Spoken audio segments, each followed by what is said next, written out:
la réforme des retraites à la Libération. L'idée, la base de ces retraites, c'est le programme du Conseil national de la résistance. Pendant la guerre, il y a eu un programme qui est sorti, qui disait comment qu'on libère le pays, c'était la première partie, pourquoi faire du pays, et c'était la deuxième partie. Cette partie-là, elle fait 16 pages, elle n'est pas énorme, mais elle est très très claire, et ça va structurer 30 ans de vie française. Comment ça se fait? Alors, concernant les retraites, qu'est-ce qu'il dit le programme? On mettra en place une retraite permettant aux vieux travailleurs de finir dignement leurs jours. Il n'est pas question de compte, de finir dignement les jours. C'est une vision politique. Le contexte qui a permis que ça se fasse, c'est on vient d'avoir une lutte de libération nationale. Et une lutte de libération nationale qui a gagné. Le programme du Conseil national de la résistance est légitime puisqu'il vient d'être gagné. Deuxième élément qui rentre en ligne de compte, c'est que pendant la guerre, une partie du patronat relativement importante, et les grosses entreprises, se sont compromis avec l'occupant. Donc, dans le rapport de force après-guerre, eh ben, quand De Gaulle, ils allaient voir De Gaulle disant, ils disaient mais pendant la guerre on vous a pas vu. Alors maintenant, parlez moins fort.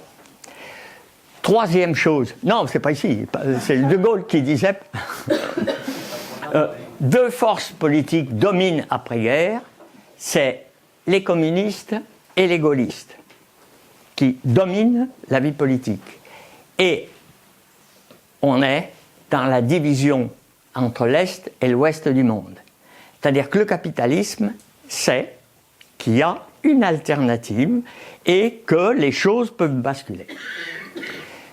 Dernier point, et pas des moindres, c'est qu'il y a nécessité de reconstruire la nation. Et si on veut reconstruire une nation, il faut qu'on ait des éléments unificateurs qui fassent que la grande majorité des gens y adhèrent. Et parmi les choses qui sont là-dedans, toujours dans le programme de la résistance, la retraite s'inscrit dans un plan complet de sécurité sociale. Le texte dit « visant à assurer à tous les citoyens des moyens d'existence dans tous les cas où ils sont incapables de se le procurer par le travail ». On pense comment on va s'occuper des vieux. On a un programme qui consiste, il y a nécessité qu'on ait une sécurité sociale. Quand on nous parle qu'on veut sécuriser en mettant en place le programme de 1945, son objectif c'était la sécurité des Français. Qu'on ne soit pas dans l'insécurité permanente de dire qu'est-ce qui va m'arriver si je suis malade, quand je vais être vieux, si j'ai un accident.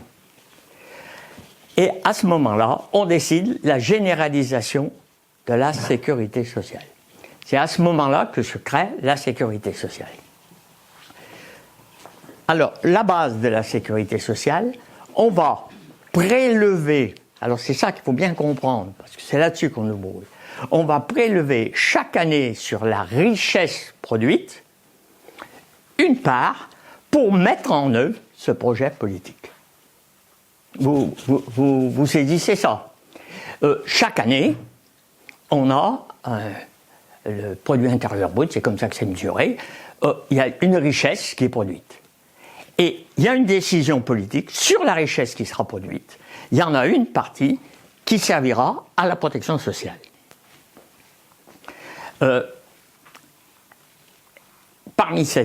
Donc dans ça, il y aura une retraite décente assurée par la solidarité nationale. C'est à ce moment-là que se crée l'État social.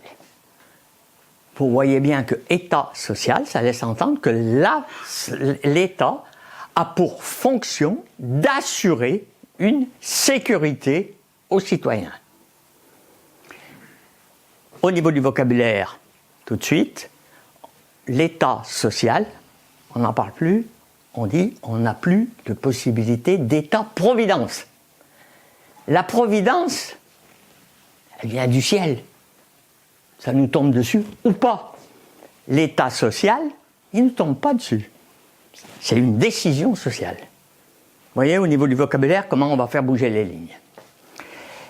Mais, quand on met en place cet État, ce qu'on est en train de nous raconter, il faut qu'il y ait une seule caisse de retraite. Pour tout le monde, pareil. Quand on a voulu mettre ça, on est arrivé dans un moment où il existait quelque chose. Et alors, le compromis qui a fait que on a eu la mise en place du régime général, unificateur, fait que tout le monde a droit au régime général, mais les professions libérales, par rapport à ça, ils disent, mais nous, on refuse de mettre notre argent avec les ouvriers, on va le faire entre nous. Et donc, on va avoir les professions libérales qui vont avoir les régimes autonomes. On va avoir les agriculteurs qui, eux, depuis 1930, avaient un système de sécurité sociale et qui vont le garder, et c'est la MSA. Et il y avait un certain nombre de catégories sociales qui étaient déjà organisées et qui avaient déjà des caisses de retraite et ils vont continuer d'exister, c'est les régimes spéciaux. Vous n'arrivez pas à lire là-dessus, mais demain, tout sera sur mon site, vous pourrez aller chercher le détail.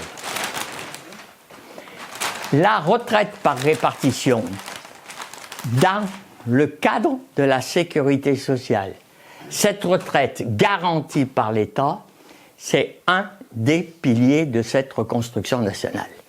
Il y avait des gens qui s'étaient entretués. Il y en avait qui étaient pour Pétain, il y en avait qui étaient pour De Gaulle. Comment qu'on faisait? Eh bien, un des piliers, ça va être de mettre en place un système de protection sociale pour tout le monde. Il y a deux autres piliers de cette reconstruction. Ça va être la mise en place de services publics, de dire il faut que tous les Français puissent bénéficier de services publics. Et c'est pas parce que j'habite loin ou que je puisse pas y avoir droit. Donc la mise en place des services publics, la poste, les transports, l'énergie. Et troisième grand pilier, ça va être l'intervention de l'État dans l'économie. De dire, si on laisse l'économie au seul soin des patrons, ça marche pas. Et on a eu la guerre, et on a eu...